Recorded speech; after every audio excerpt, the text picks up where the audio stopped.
Hey everyone, Robert Nixon with Robert Nixon Real Estate. I'm here with Bryan Watkins. He's my managing broker with Royal LePage Advanced Realty. Bryan, you want to introduce yourself? I'm Robert's boss. Thanks. No, let's get this straight. We're self-employed. He's not my boss. Pardon me, He's just yes. the boss, tries to boss me around. Yeah.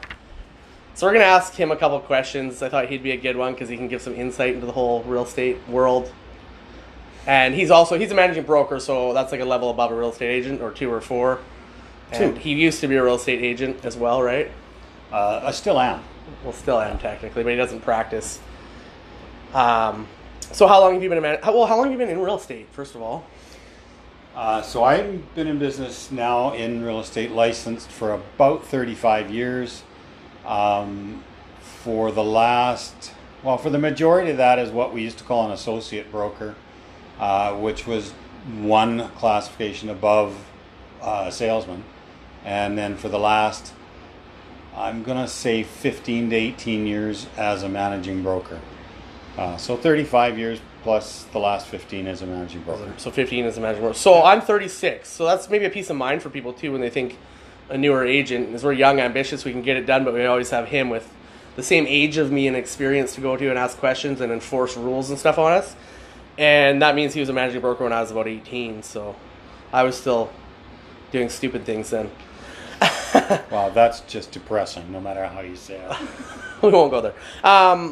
So what did you do before becoming a managing broker, associate broker, real estate agent? What about before that? Well, before I became a realtor, I bounced around in a number of different industries, principally in restaurant management, but nothing really stuck until my family actually convinced me to take a real estate aptitude test, and I did. And to see if you'd be good in that? Yeah. There's actually an aptitude there test? was. At one time, there was a lot I more should have done involvement. that. Well, it's a lot of things have changed. Yeah, fair enough. And the rest is kind of history. Ever since then, I've been in real estate. Never stepped out. So your family, so I heard a rumor a long time ago, here we go, that your family was in construction or something. So is that part of No. why they asked you? No? Okay. No, not at all. My family has been in real estate. My great-grandfather was a realtor. My brother's a realtor. My dad was a realtor. Very heavily involved in the real estate industry. So they suggested it to you. Yep. That makes sense. And maybe the reason being because he was good at that. His family was good at that stuff. Maybe it transpired over. Oh, hopefully. What do you wish you had known when you first started out? Well, again, I had the advantage of growing up in a real estate family, in a real estate household. So, I kind of saw the good and the bad all of my formative years. And so I'm not sure there was a lot of stuff that I wasn't ready for or informed of when I got into the business.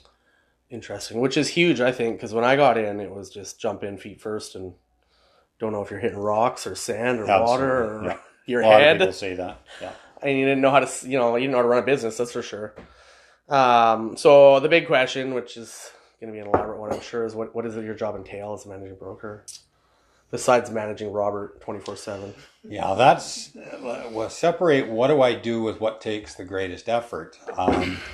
And managing Robert definitely does not take the greatest effort or the most amount of time. You got that on camera. He always says the opposite. I don't believe in giving an inch. Yeah, there you go. My role really is to ensure that rules are followed that result in public protection. So we have governance. The Real Estate Services Act is the primary. The Realtor Code, a code of ethics, is secondary, but certainly very much at the forefront. And then, of course, each office has its own policies and bylaws. There are conditions placed on retaining a license, and my role is to ensure that, for lack of an alternative, Robert is meeting all of those requirements, which hopefully doesn't put the public at risk. So, in layman's terms, for us simple old school mechanics, putting the client first, right? You also still have to run a successful business, right. I think, but you have to put the client first, right? Even in your case, Royal LePage has to run as a business, but you have to make the client's first priority. I think that's very true. I think, and I try to preach this, that there is a balance. There is a happy medium between running a profitable business and protecting the public. Our role as designated agents is to advocate for our principals, for our clients, with their best interests in mind first and foremost. And I think if you go into it with that attitude, and then stay within the rules, you're going to be fine. There is no conflict there. And keep up to the changing rules, which we all know we've seen a lot of changing rules lately. More so we won't get into that, but hopefully maybe they'll come for the better where it makes more sense. Not anyways. What makes you passionate about what you do? Are you still passionate about it? I'm very passionate. I don't know that you can be particularly passionate about my role as a managing broker. I think you can certainly be very passionate about your role as a realtor. I'm extremely proud of being a realtor. When I put that R on my lapel pin, it means a lot. It means that I aspire to something much higher, a much greater good. And so where do I find the passion? I find passion still in helping a client achieve their goal. When somebody looks at me and they get teary-eyed and they say thank you, that means everything. When I see a realtor that I have helped out along the way succeed, when I'm the first phone call to say I just sold my first house or I just took my first listing, I feel a sense of pride in that, and so I think that perhaps is the passion. That makes sense. Seeing that us grow, or absolutely, we are the client in a way. I mean, there's a lot of questions to be asked for sure. Mm-hmm. Yeah, I think Tanya actually dropped some keys off for me yesterday, and she got a really good comment. She'll have to brag to you about it. She dropped off keys for you? Yeah. So Tanya got the compliment. So, well, no, about me though. About me. Okay. It's good because I was in denial. That. About me. Come on. Okay. Of course, I'm going to compliment her. I always say she should get her license because she can do the phone calling way better than me. Oh, hello. This is Tanya speaking. Yeah. How may I help you? Yeah, it's especially. Never mind. We're not going to go there. No. What is your most challenging aspect of being a managing broker? Oh, there's not one, obviously, but no, there is. Touch a few lately. The primary one is trying to find the time. Yeah. With all of the changes in regulation, it has become pretty much a full-time job just trying to stay abreast of the changes, trying to understand the changes, trying to communicate the changes to the licensees so they understand the nature of those changes. So I think the biggest challenge is finding enough hours in a day to do the job properly. That's the big one. And yeah, which probably any job is like that, right? But you gotta pick and choose what's higher priority. So, well, I can tell you that I said this to one of the realtors this morning, that the life of a realtor is very cyclical, and it is with a managing broker as well. In October, November, December, January, those the off or the more off months, I can get all my work done in a day as it comes in. In May, June, July through September, October, my days are full before I ever get to my office. And so when things do come in, and they come in all day long, it's very challenging to find the time to do it and do it properly. And keep us all happy when we're all at you. Which, Absolutely. Same with us. We have to manage our time and manage our clients and try to not disappoint them by not, keeping up with them, right? And they have to understand that as well, but not everyone does. I had a side question there. I don't know what it was. What's something that you've failed at? You've failed at being in the real estate industry. For myself, I think you never learn failure as much as you do when you got into real estate, because when you start out, you're like, hello, knock, knock, door knocking, whatever, all those sales techniques that are super old school, and you knock on 100 doors and you get not one yes. That's like you're getting fired over and over again in the beginning.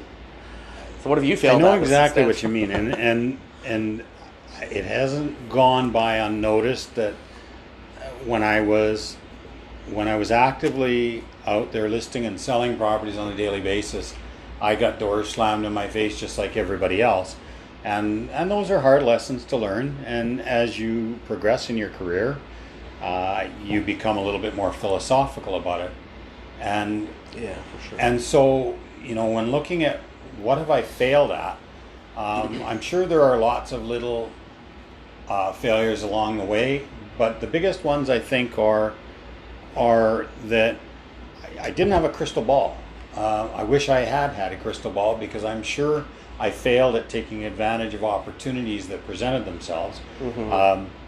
The one, though, that hurts the most of all is what I touched on a minute ago about the time involved, and how your days are full right from the beginning. And I think when I decided to devote myself to real estate, and I made a conscious decision, and the price that was paid was probably by my family, that I just wasn't there a lot for my kids growing up. My wife fortunately filled the gaps, but it did take a toll, and I wish I hadn't done that now in hindsight. So, but Yeah, it's hard. But you must have a little more time now. Is that partly why you became managing broker? So that was definitely part of it. Have an end of a day, maybe?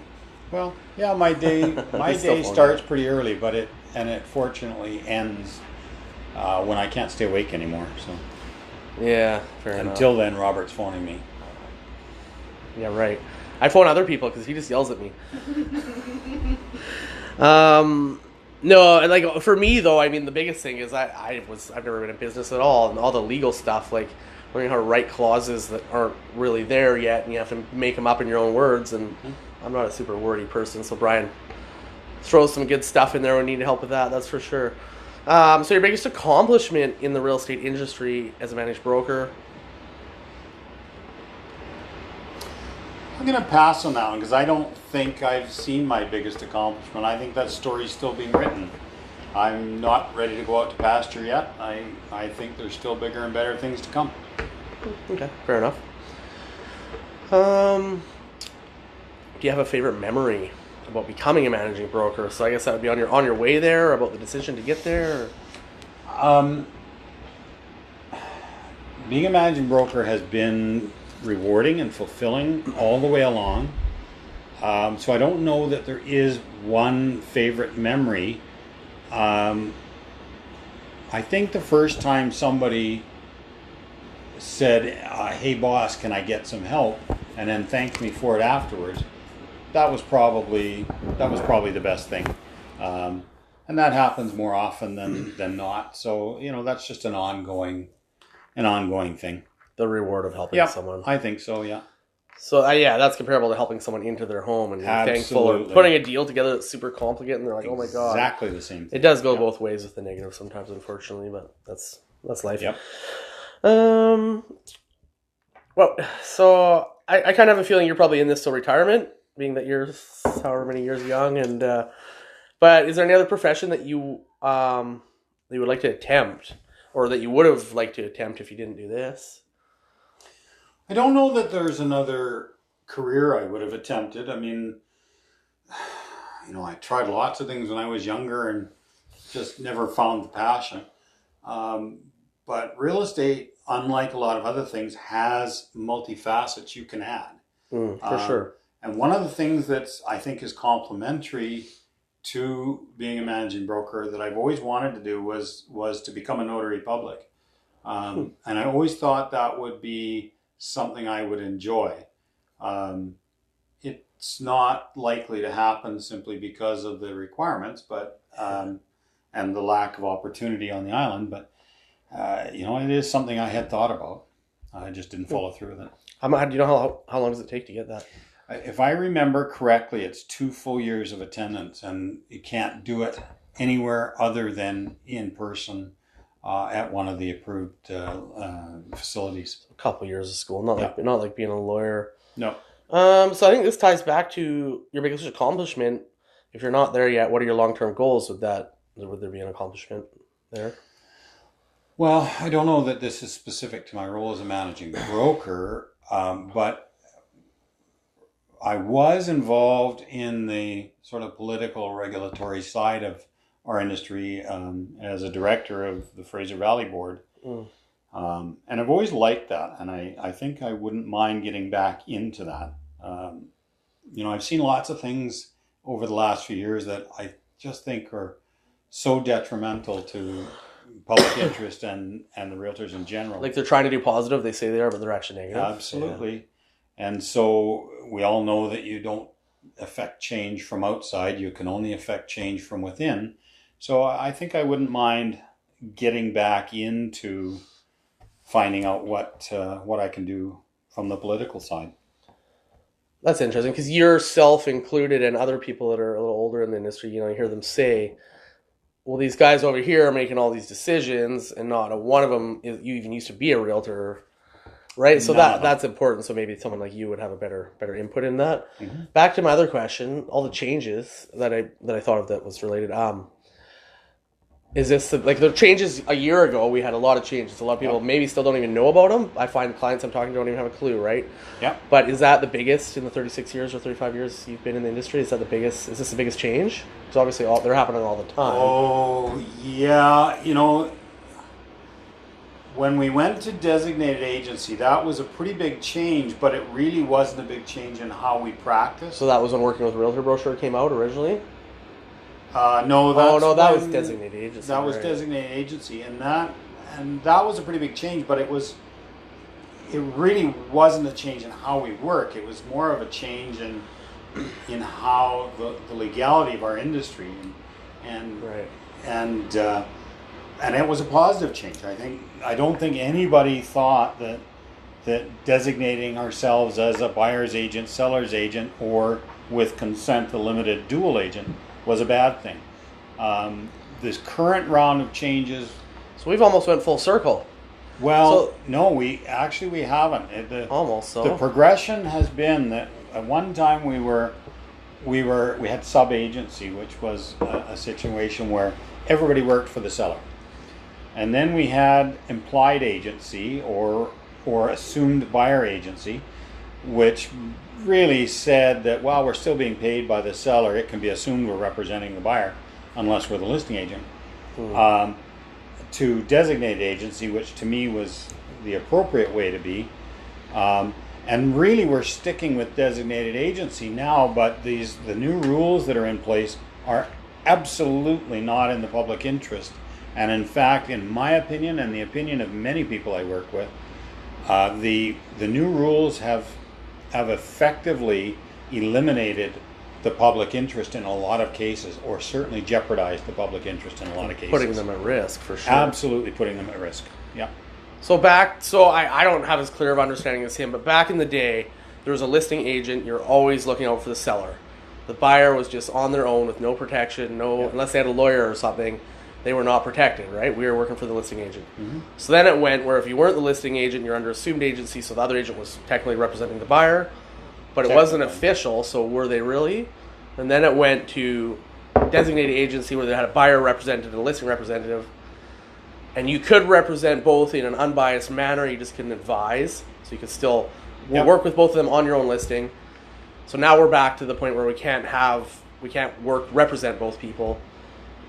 We have to have another representative or treat them as an unrepresented party where they have we're not looking out for their interest. The central issue has been limited dual agency and the belief that somehow the public interest was jeopardized by the practice of limited dual agency. Mm-hmm. I don't think that anyone who truly understood how limited dual agency worked could possibly come to that conclusion. Limited dual agency was simply a system whereby, with consent of all parties in advance, Robert could represent me as a buyer and whoever, Joe Smith, as the seller, with the understanding that certain things could not be shared, but everything else did need to be shared. There was no personal information shared, no motivation. Price was not shared. So no matter what I told Robert about how far I was willing to go to acquire the property or how far the seller was prepared to go, he could not share that. We all knew that in advance and we all agreed to it, and Robert had to live with those conditions, knowing that anything outside those restricted categories was had to be fully shared with all parties. Where we are today, if you skip ahead to the rule change of June 2018, is now we cannot do dual agency. So despite what the regulators would have you believe, if I live on Quadra Island, for example, and I list with Robert, and a buyer comes along that wants to buy my property, Robert has to either make them wait to get other representation from another realtor, and we have no idea how long that might take. To get a ferry over, find them and get a ferry over if they're not busy.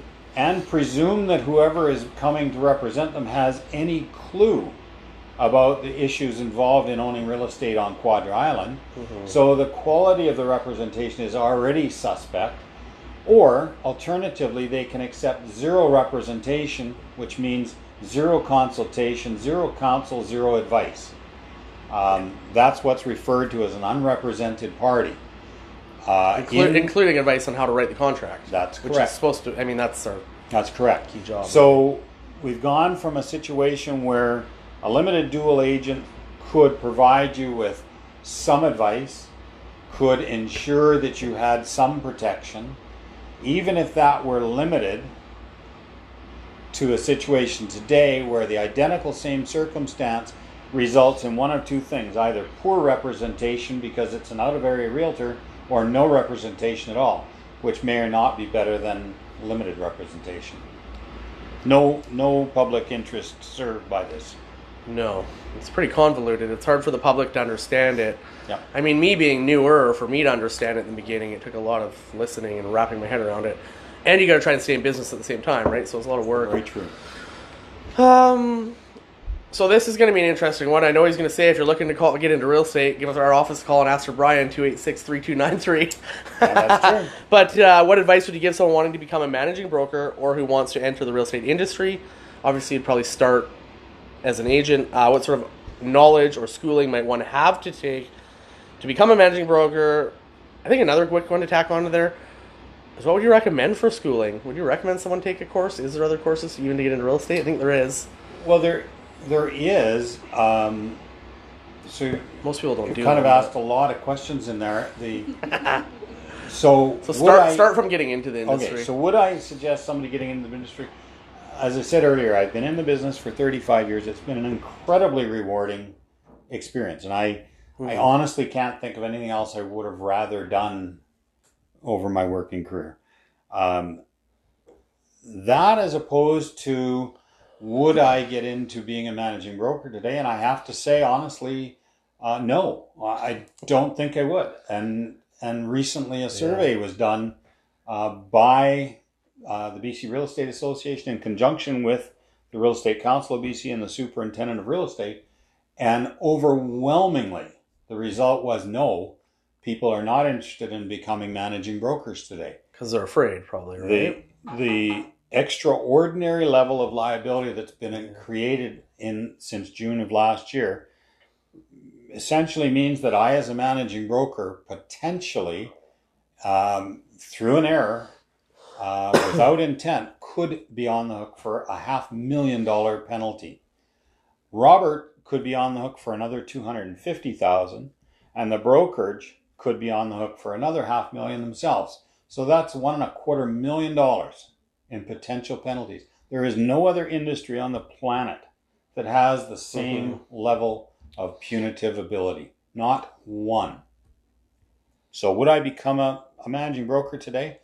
No. The risks are far too high and the rewards are far too low. Our industry is not geared to reward managing brokers massively. It's just not structured that way. Yeah. Your other question, what schooling would it take? Well, managing broker requires another exam. So whether you're a managing broker or an associate broker, there really is only two levels of exams. There's one to become what's called a representative today, or a salesman. And then there's one to become an associate broker. And then there are service requirements to become a managing broker, but no additional exams. So if I were starting out in this career, I think I would absolutely do do the salesman's exam, the salesman's course. I would probably also do the property management endorsement.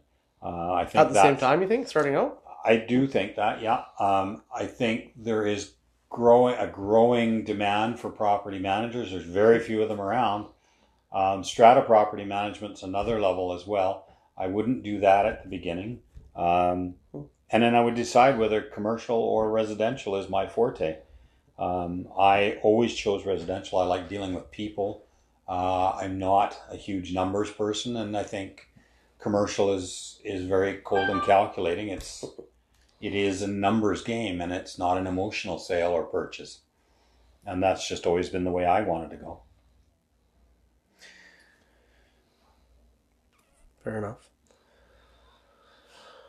So knowledge schooling. So my thing that I was sort of referring to there is I would probably, I mean, there is courses out there that train you how to be a real estate agent, business owner, even a business management course or something. Yep. Marketing, anything, if you can do any of that stuff and you have the time to maybe get a bit of a background in how to run a business or other real estate training besides just the course really doesn't teach you a lot about becoming an agent. Nope. In reality, we do math on calculators that brokers don't even use. We study law that, in my opinion, it's just stuff that if you're a honest person, you're not going to be doing those things that they're teaching you, and a lot of it's just pretty simple, right? And or too complicated to even worry about. I think I think there's a lot more you can caution learn. you about is that and I'm not to disagree with No, you. I know, but I it's do good. agree with what you're saying that realtors need to become business owners, and that has Totally. changed over the years. When people of my time frame started, we weren't employed. We weren't independent contractors. We were employees of the brokerage. Yeah. We were compensated differently. We charged differently. We, paid things like CPP and WCB and all of those employee type benefits. The industry has morphed over the years to where you are an independent contractor and a small business person.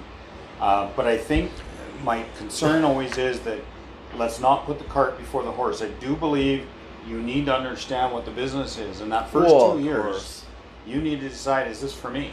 But even I see what you're saying. So figure it out. Yeah. But even like there's course, I don't know what courses there is out there really. But even writing a contract, like you read all this legal stuff in the book. Yeah. But they don't really teach you how to write a contract. Mind you, that is changing a little bit. When I started, there's the step thing where you got to do the post licensing stuff. But I think every managing pretty broker vague. would agree that, certainly every managing broker I know agrees that the applied course has not furthered the quality of the student coming out of the licensing program. Exactly. That's always been the case, and we have kind of a problem here that our regulators are putting far more responsibility and constraints on managing brokers' time, and at the same time the regulators are delivering less and less quality education prior to licensing And charging it back. and adding to the fees, and to the point where people are coming into the industry debt-ridden as a result of getting licensed, with an inability to take additional training programs. The regulators are saying that's management responsibility, but there's only 12 hours you can be working in a day, 13 maybe, I suppose, but when all of those hours are filled with regulatory responsibilities, I'm not sure when you get around to training people on how to write a basic contract. So Yeah, the new people. Which he did do in the beginning. He had to do it, right? He also designated people in the office that he knew were willing to help, which was helpful. So, luckily, other realtors aren't so competitive they won't help you, right? we have a very good office for that, I can say, as opposed to other firms I've been with. This is a pretty terrific office. For sure. People have been good. So last couple of questions. Is there anything else? Is there anything I should have asked but didn't that you want us to talk about? I don't think so. Tell everyone how amazing Robert is. Yeah, Robert's phenomenal. Deal with Robert. Robert's a good guy. I only want the good clients. Yeah. So I think we don't keep bad people here. They end up leaving and surfacing elsewhere. So the fact that Robert is here and has been and is achieving success speaks for itself. There you go. Do you have any recommendations of someone else to interview next? I do. You're not allowed to say Steve. No, I think Cindy Sue would be a cool interview. Cindy Sue, really? I do think, she's got such an interesting history. I'm trying to do local business owners, though, not my competition. Oh, okay. I still think Cindy Sue would I mean, it's all about promoting the other businesses, right? So I'm promoting Royal Page. I don't want to promote my competition. But she might be interesting. I think she's an interesting interview. I just think her story is so unique. I don't know if I've heard it. Well, I mean, showed up. She didn't speak any English and showed up in Canada, and it's been miraculously straight uphill ever since then. Got a university degree here on the East Coast, then moved to the West Coast and became a realtor. Yeah, crazy. Pretty impressive. You can do anything if you put your mind to it. I guess if I was going to do an interview, maybe Beachfire Brewing would be. They're Beachfire Brewing. Yeah, they're a pretty impressive group. Brought an urban idea to a very rural community, and I just think it's very cool. And you like your beer? Yeah, I like their beer. You like your beer? No, you like your beer. I do like their beer. Yeah. Yeah, that's an interesting place. Okay, we'll keep those in mind, and I think that's about it. Thanks, everyone. Hopefully, people are watching. Thank you. Thanks, Bryan.